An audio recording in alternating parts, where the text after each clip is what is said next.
Hello and welcome to another episode of What If It's Cool, the show where we talk about anything and everything that is cool in the world today. I am Public Enemy number 2, Daniel Paul Crow, and on this episode I have a sit-down interview with returning guest TJP. We talk about his recent tour at World Series Wrestling, and we just get to know the guy because, well, he's freaking awesome. So sit back, relax, and enjoy getting to know TJP. Before we get started, I just wanted to just say I'm going to be a little bit more formal with our guest here because we're both Filipino, and I think it's right for me to call him Kuya, which means older brother in Tagalog. So Kuya, thank you so much for being a part of the show again. I know you didn't have to be part of it, but I do appreciate you being here. But also, I did kind of conjure you into it because I did give you a gift when I saw you a couple of weeks ago, didn't I? Yes. Maraming salamat, Kuya. Thank you. It's all right. How did you have how was your time here in Australia? Oh, it's fantastic. The only downside is just that it was such a wall-to-wall schedule that we were just shaking and moving so much. Every single show would wrap and we would rush to find some food and get back to the room and hotel and stuff, and after the first 2 days, the next 2 days were like immediate morning flights and check-ins, then show, then back to the hotel, then immediately checking out, morning flight again, and so on and so forth. So it was just very busy. Otherwise, I mean, it was fantastic. I mean, it was, and I really liked that the weather was, you guys are changing seasons now, so it was nice to be there when it wasn't so hot. Yeah. Well, it was a little bit hot the second night because if I don't know if you remember, someone did pass out at the Melbourne show. From it was just really hot for where they were, and oh, that was very, very, very, very scary moment. But yeah, you came at the right time because before that we were having like 30, 40-degree day heat, and it was very uncomfortable. I don't know how wrestlers wrestle in that sort of heat. That's for sure. Um, Very carefully, Hmm. or not carefully for most people, actually. So, Well, you were going very quick here in Australia. Did you have the chance to try any of the cuisine here that wasn't, say, Hungry Jack's or McDonald's or any? yeah, actually, the first night, the tour roster, most of us anyway, we went to a local spot that had a combination of different foods, but from it was mostly it was kind of like a steakhouse type of place, and Hmm.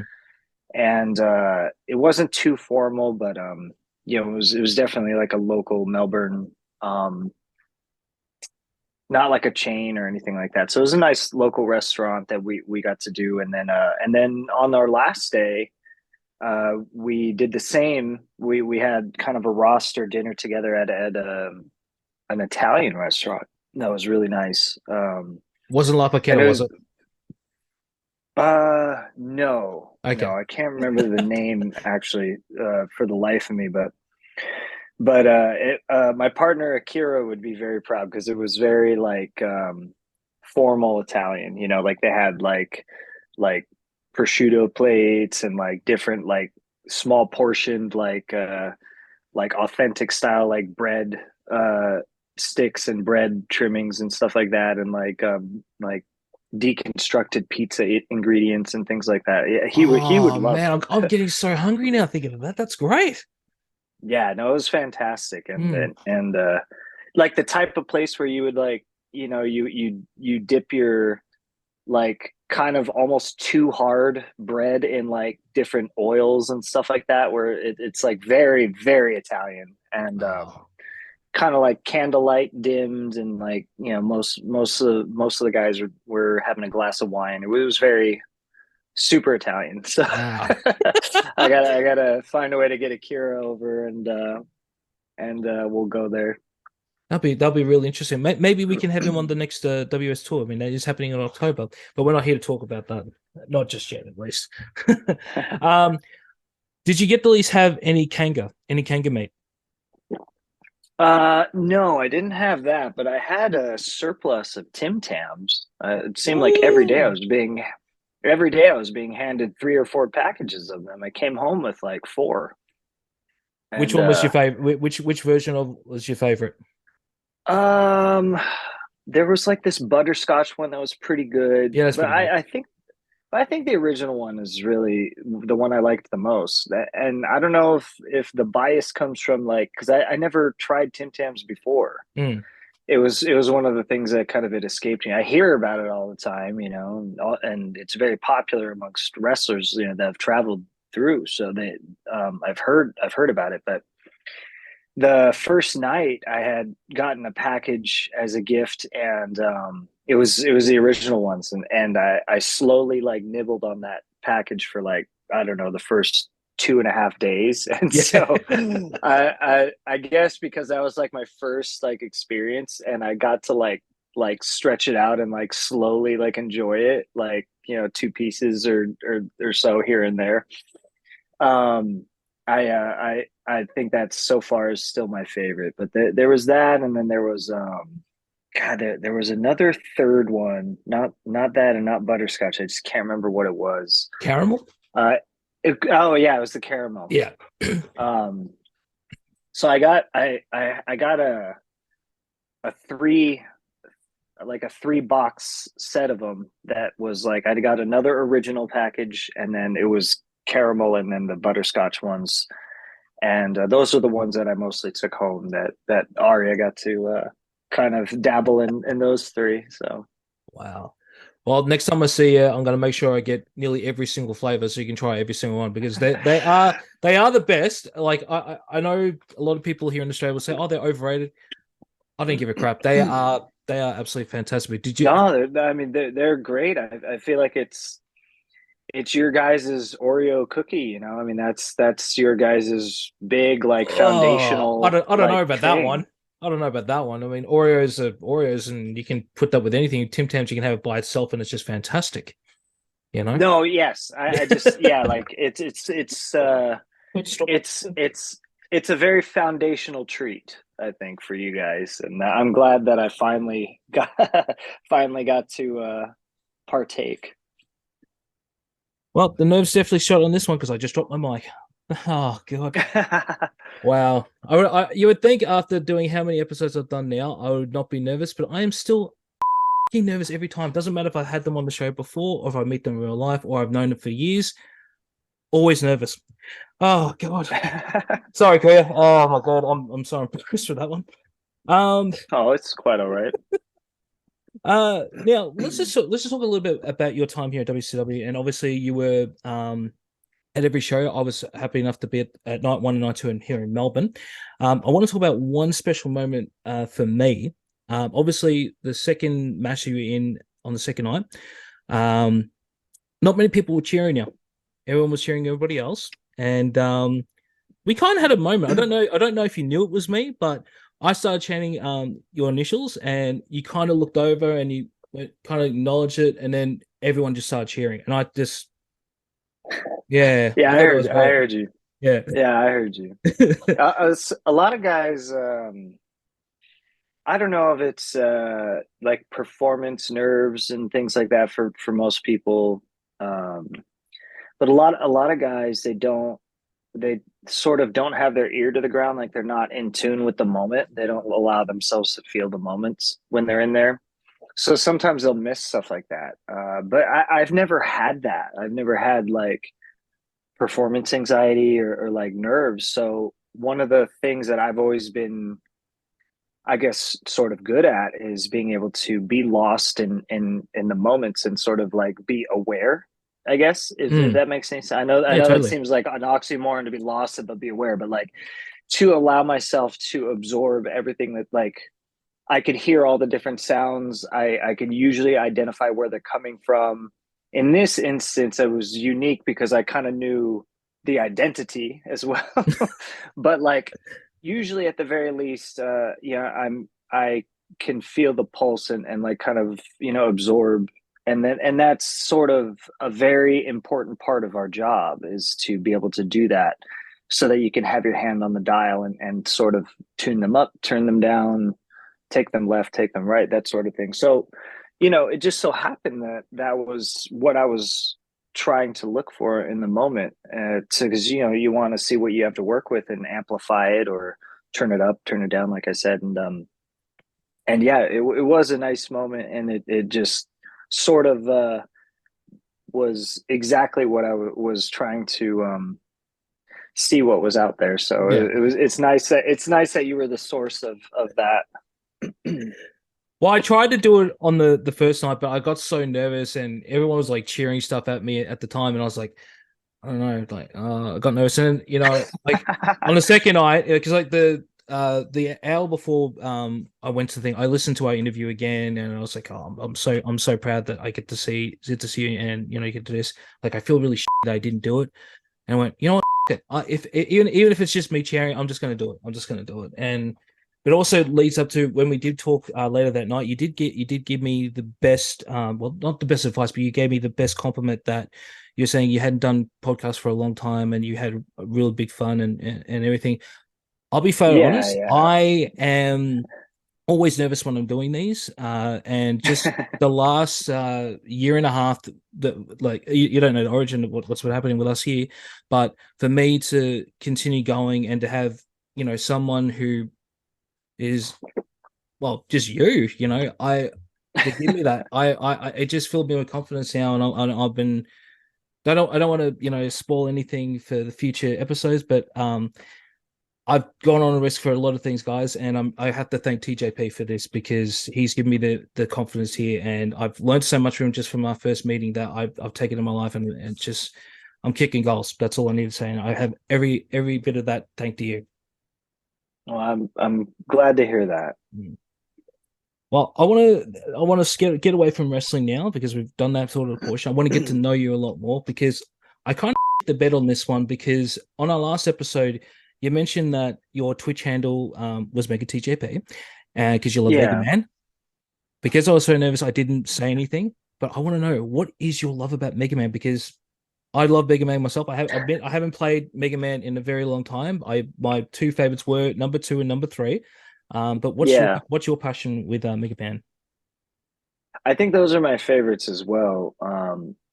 They sort of get a little bit convoluted when they get to some of the later projects of the game. There's nothing that's bad. It's just like the concept in and of itself is already so simplistic. Like it's funny because it is my favorite. It is probably my favorite series out of all video games. Mm.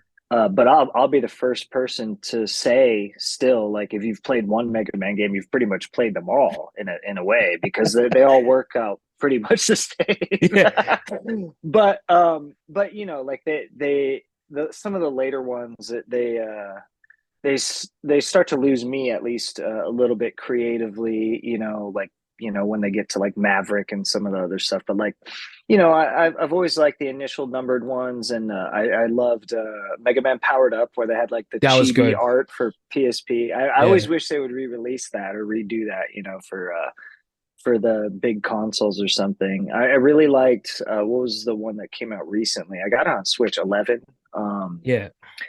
It felt like it kind of got back to the last couple things I feel like they've put out feels a little bit more like like the origins. But yeah, I've always liked it because um I think it's a fascinating storytelling device. And I don't just mean like Rockman and like, Dr. Light, Dr. Wily. That I mean that's a cool story too, a lot of those era games I think have great simple stories. Sonic and Robotnik, stuff like that. Mm. Mario, Koopa, and Mega Man is the same. But I guess in the way that it's like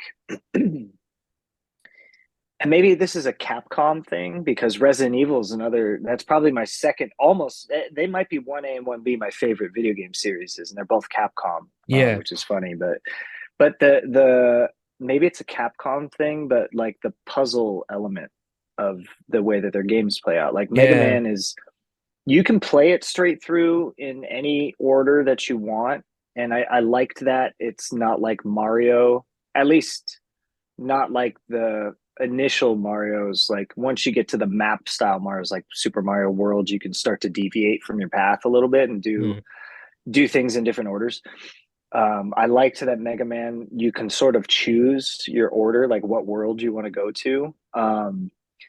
And the thing is that what I like about it and what I meant about puzzles is that like you can choose to just plow through it like in your own order. Mm. But if you adapt and you learn, you can there's a puzzle to like, figuring out what tool is going to solve which problem.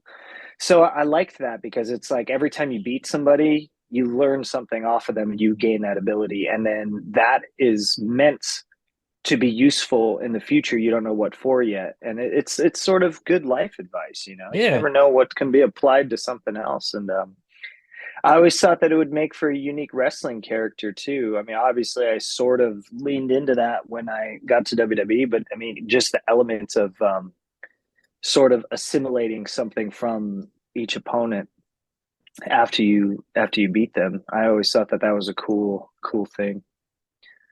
Yeah. The one thing I loved about more about, and this is just this is a musician in me.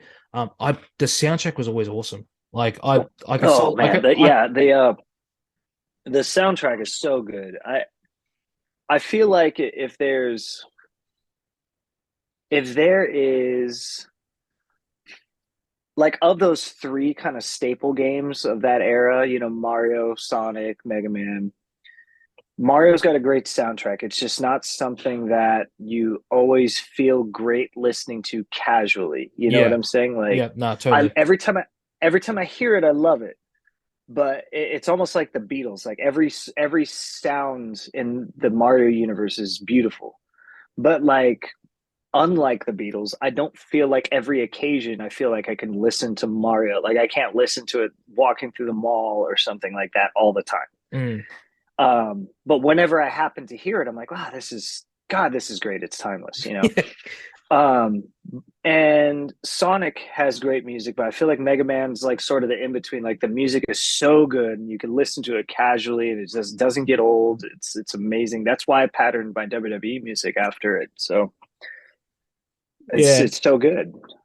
No, like the elements for me for any game, if it's got a great soundtrack, but the I might be biased in this one. So I love the Mega Man soundtrack, but you know what the who had the best soundtrack in their series was Streets of Rage.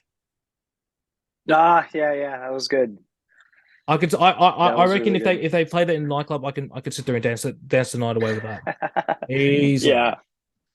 Mm. I think Uh, that's what made Scott Pilgrim work so well is because it was like yeah, the music was so great in it, and then in the movie, and then adapting that to the game, which was like that sort of Streets of Rage, Ninja Turtles type of engine, and it makes for great ambiance. mm, man. I I've still yet to play the Scott Pilgrim game, but I've heard many good things about it. And just when you said Turtles, instantly I'm thinking of Turtles in Time. I've got a little bit of the music already popping in my head. So definitely. Um, you have been more active on Twitch the last few days. Well, I think it was last week or so. I saw you were playing Resident Evil 4. Do you plan to Yeah. continue streaming again? Because now that you're I wouldn't say less busy, but just have a little bit more downtime. Well, the downtime's almost to an end. I only got like a week at home before I'm gone for basically 2 months. Oh no. But to answer your question, I started streaming again because I needed to look for a solution to streaming without all the equipment that I normally have. So, Mm, like right now, I mean, you can't see it, but like my phone on this Zoom is actually on a tripod on top of my laptop, and my laptop combined with this flat screen monitor I have on the desk right next to me, and yeah. then my capture card, a pop up green screen that I have down here on the floor, and then also like like a ring light and all kinds of stuff. And it's like, man, that was really what was stopping me from being able to stream when I was on the road because I just Mm, can't bring that stuff everywhere. And in the beginning, though, when I was in WWE, I mean, this was like 2016, I guess. And this was a little bit of the early days of when streaming was starting to become more of a, a little bit more of a mainstream thing. And I was just streaming at that time, straight off of my console. And so it was really bare bones. And I just, in the process of moving to the PS5, like I didn't have the same, like, I didn't get a camera for it or anything. And since I Mm. was streaming with all my equipment, I was like, well, I guess it's this with nothing. And then once, I guess recently I found like a little tutorial. A pro streamer was like, if all you needed to, if all you can do is use your console, there's a mic and a camera setup that you can stream pretty well. So I tested it out, and since it worked really well, now I'll be able to stream when I go to Japan and stuff like that. Nice. I love watching your streams. I was watching the one where you're doing the Resident 4 remake recently. That's Yeah, always yeah. that's a fun game. I love it, and Leon's games on Resident Evil were always my favorites. Um, Two, obviously, I mean, the original two is one of my favorite games of all time, and the Mm. the remake I thought was even better. And four was great. I loved four, and everybody hated five and six, and I didn't like five and six as much either, but I still loved Leon's part of six. I So don't I understand finished Leon. I don't understand why people hate on 5 and 6. I mean, they're obviously not the best quality games, but I thought they were still all right. I think that they were fine. I think that the transition to more of an action game is where it lost people, especially with five. Okay. Five didn't feel like a horror game at all. No, It it just didn't. felt like an army game. And I think part of that is because it's a Chris Yeah. game, so you already kind of feel like, all right, I'm an army guy for this one, and then the setting in the village, and so much of it was like daytime feeling, and just it just didn't feel like a scary game. And six, I feel like they kind of had all those mixed settings because they had all the different stories that you could play through. Mm. So some of it was like kind of back to felt like scary Resident Evil setting, but it's still, I think, the engine being an action game. So once it got to seven and eight, and now these remakes, they kind of restored the I guess the survival horror aspect of it, especially those first person ones are Mm. amazing. Yeah, definitely. All right. Gotta ask. This is gonna make or break our relationship now. Ah, you got the Filipino trope on this one. Why do you go for the Lakers? Well, I mean, primarily just because I grew up in Los Angeles, Mm. Um, obviously, I got the Dodger hat on right now, the Jackie Robinson shirt. And yeah, I mean that's really what it was. I was born in Kansas City, and for those that are not familiar with United States geography, that's dead center in the country. Literally, if you threw a dart at and if you made a dartboard out of the United States, Mm. the bullseye would be on Kansas City, Missouri. That's where I Oh, was born. really? Okay. Yeah, it's the literal center point of the United States. Mm. I think as close as you can get, or pretty close. Um, which is not far from like Lawrence, Kansas, which is like the where Supernatural, the guys were from there, and I think that's sort of what the idea was, is that they're meant to be like everyman, and they come from a place that's kind of dead center in the country. Mm. It's not far from like the area that I was born in. But when I was still a toddler, my parents both had extended family in Los Angeles. My mom was from the Philippines. She grew up in Chicago after she moved when she was a kid. Mm. And her being from Chicago, and my dad being from Kansas City, and they both had family in LA. So we moved to LA, and I grew up in Los Angeles. And so my dad was a big Laker fan, and at that time, I was born in '84, and so we moved to LA when I was two or three. So I grew up in LA in the middle of Showtime. I grew up on Yeah. Magic and Kareem, Hmm. and the Dodgers went to the World Series in '88. And the Kings traded for Wayne Gretzky, and we still had the Rams and the Raiders in the NFL. So So I mean, there's it like was a great time. ticks of everything that's just making me hate you more. It's like, you know. Yeah, so it's just It's like like there's I'm a so Boston much. fan. I'm an Anaheim fan. I'm Yeah. oh god, I hate to admit Well, this though, I but I'm a Yankees fan too. So oh god, the thing about it is though, a lot of Kings and Ducks fans are very like this. yes, But I think because of my age, if for people that were, excuse me, in Southern California that are my age, um, we grew up with the Mighty Ducks becoming a team. mm, So my generation, even though I'm a diehard Kings fan, like we didn't grow up hating the Mighty Ducks. We always thought the Mighty Ducks were really cool. yeah.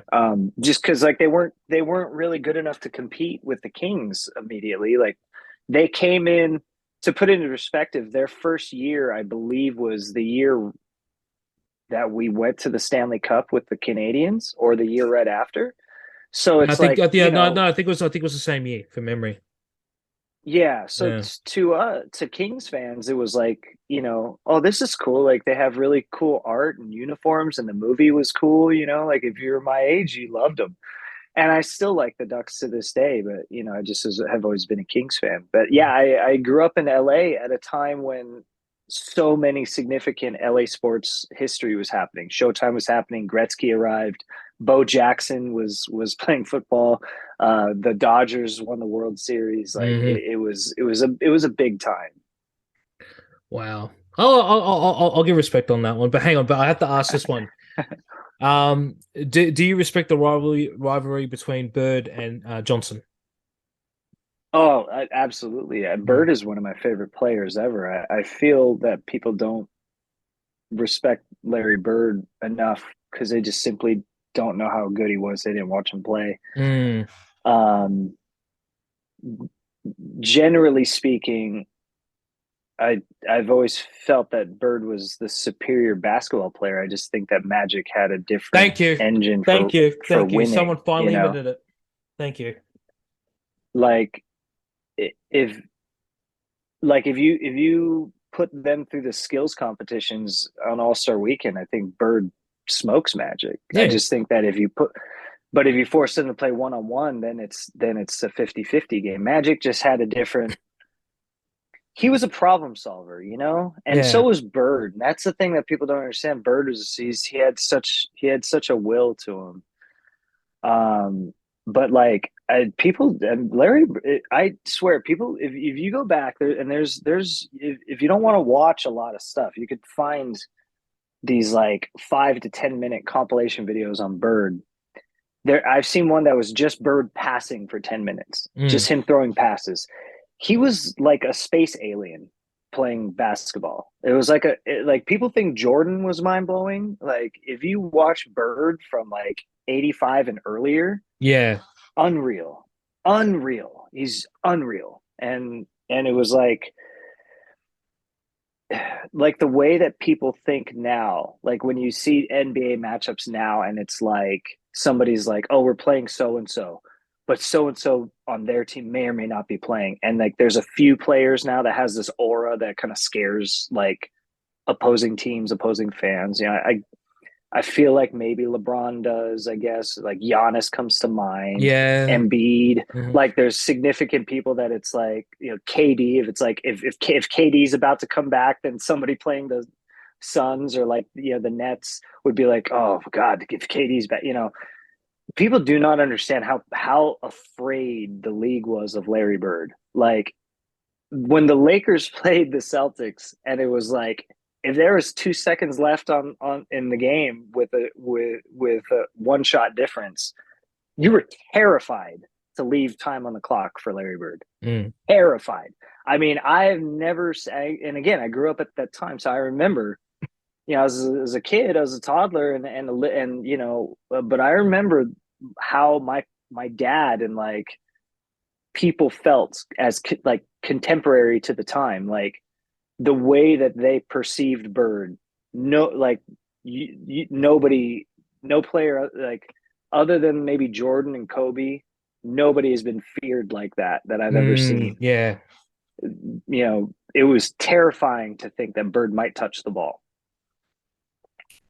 Yeah, I've never really thought of it that way, but yeah, no, that's that.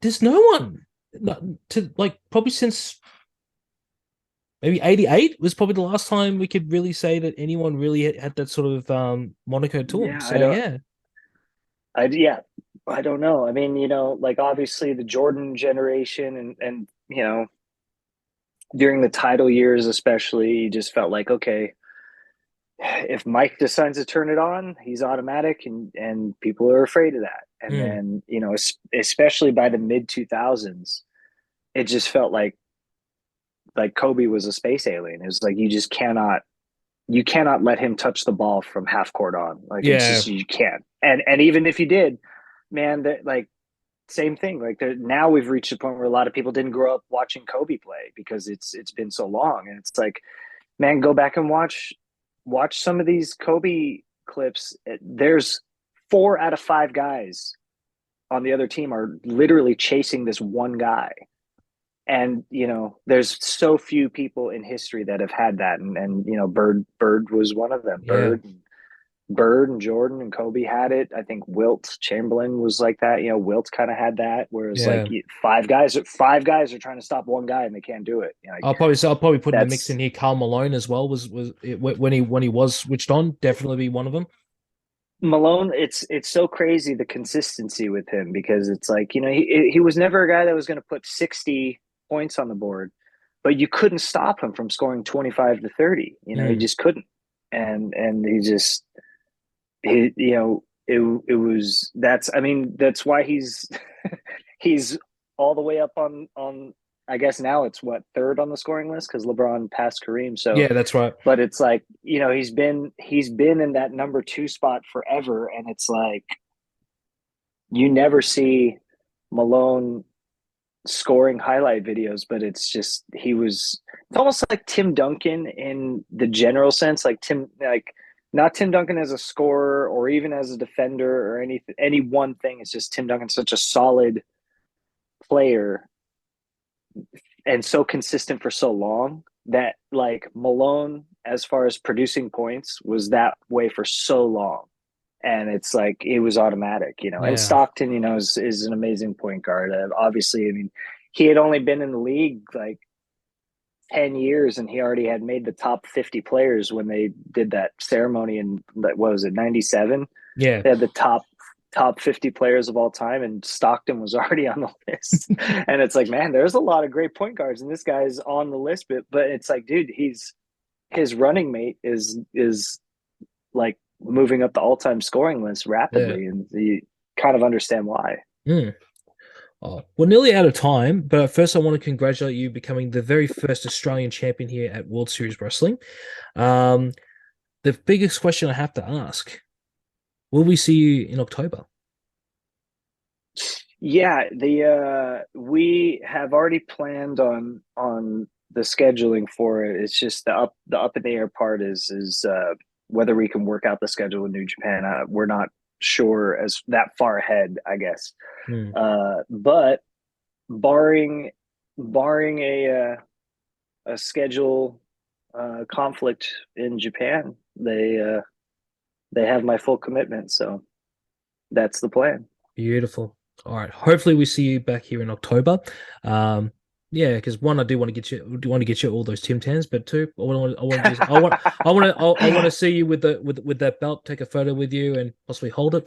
But yeah, I think it's going to be a good time if you come back here in October. That's for sure. Yeah, Oh, absolutely. I'm looking yeah. forward to it. I know we did ask on last time, but maybe we might have some new viewers and new listeners here. Where can we find you on all your socials? Well, I don't have a lot of stuff. Last time I had mentioned that it's pretty much narrowed down to Instagram and Twitter, Hmm. and I'm not always too terribly active. Sometimes I am, sometimes I'm not. Don't have a Facebook or anything like that. And at the time, my Twitch was inactive, but now the Twitch is back up. So you can find me on Twitch or Instagram or Twitter. All of it is Mega TJP, just like Mega Man, Hmm. and that's really it. I don't know. Is Cameo considered a social media? I'm on I Cameo. guess so. I don't know. Yeah, I get a lot of requests and people reaching out on Cameo, but same idea. But yeah, check out my Twitch and a lot of cool, very mellow people in the chat on my Twitch channel. So I've made a very nice little ecosystem of cool people. So yeah, check out a stream. I don't have a schedule up yet. I just kind of stream every couple days or so. And right now we're on Resident Evil 4, and Mm-hmm. send me messages on Twitter or something like that if you have any requests. Attach them to the posts. Yeah. Link is all description, guys, for all that. And yeah, I can also say, looking at his Twitch, it's fun. The only thing is with your Instagram, I obviously see Lakers stuff and stuff like that. But the one thing I do love seeing that you do, it was whenever you post some music stuff on there, I'm just like, oh man, I'm. It sucks because we don't have much time left, but I do want to, next time if we get you on, I want to talk more about music with you, because I think we got very, very similar tastes in music, and I enjoy see, because there's a couple of artists you've recommended on there that I've never seen before, and I've checked them out and went, oh my god, these guys are freaking awesome. So yeah. Well, good. Yeah, absolutely. Next time we'll dive into some music. Yeah, no worries. All right, Kuya, TJP, thank you for being part of What If It's Cool, and hopefully we see you in October. Raming Salama, thank you very much for having me again. And yeah, I hope everything works out. I look forward to returning. All right. And that's the end of that episode. Don't forget to like, share, and subscribe to the show wherever you get your podcasts. Want more from What If It's Cool? Make sure to check out the YouTube channel, where you can find the latest episodes of Mukbang Around, Reaction, and of course the vodcast. And don't forget to follow What If It's Cool on all socials. It can be found at What If It's Cool. Keep that support coming. And until next time, I'll catch you on next one. Peace.